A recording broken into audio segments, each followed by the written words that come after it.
Apparu en Côte d'Ivoire dans les années 90, ce plat est aujourd'hui incontournable dans l'alimentation des Ivoiriens, avec comme principal ingrédient le thon. Le garba est traditionnellement fait de sémoule de manioc et de piments hachés.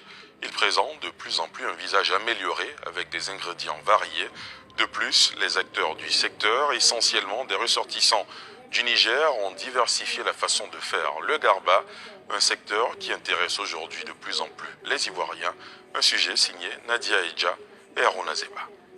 Là, le thon frit, la semoule de manioc dénommée atiéké, le piment vert haché et vous avez le garba. Ce plat populaire ivoirien tirait son appellation du patronyme d'un Nigérien installé en Côte d'Ivoire dans les années 90, promis à pratiquer ce commerce. Une activité que ce dernier perpétue et dans laquelle il implique ses plus proches parents.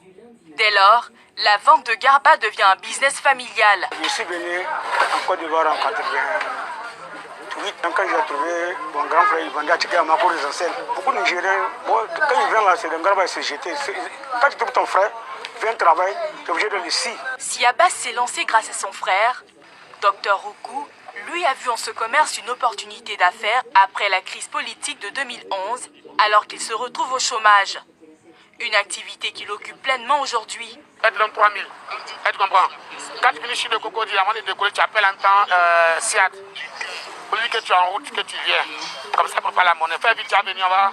Allez, il y a combien de boules à checker? La plupart des commandes sont vendues par livraison, avec environ 250 plats vendus en moyenne par jour et des prix allant de 1 000 francs à 2 000 francs. Son business paie bien. Arrivé à ce moment, les gars, c'est le poisson qui ne doit pas changer. Il faut apporter un plus dans la chose. Et couper les tomates, les oignons, mettre du persil, faire une vinaigrette. Un succès expliqué par la qualité et l'hygiène qu'il met dans son activité et qui lui a valu l'appellation de garba choco. Après, ça paye.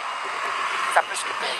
En tant que vendeur de garba, tu n'en vis pas celui qui se lève tout le matin aussi, qui a un bureau climatisé. Hein.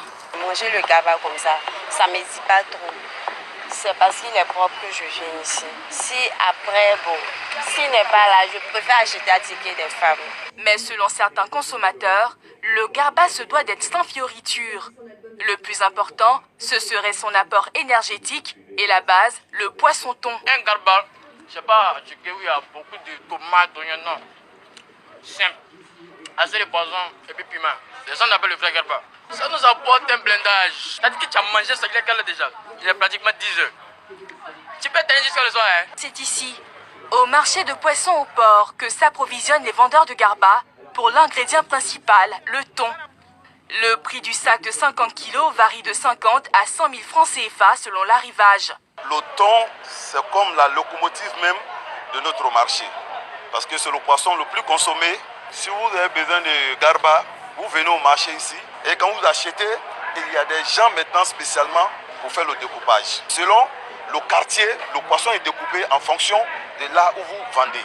Depuis son apparition, le garba a connu une évolution aussi bien au niveau de la présentation, des condiments, que des acteurs impliqués et intéresse de plus en plus d'Ivoiriens. Le secteur paie bien et est ouvert à tous, selon les acteurs, à condition de s'y investir pleinement.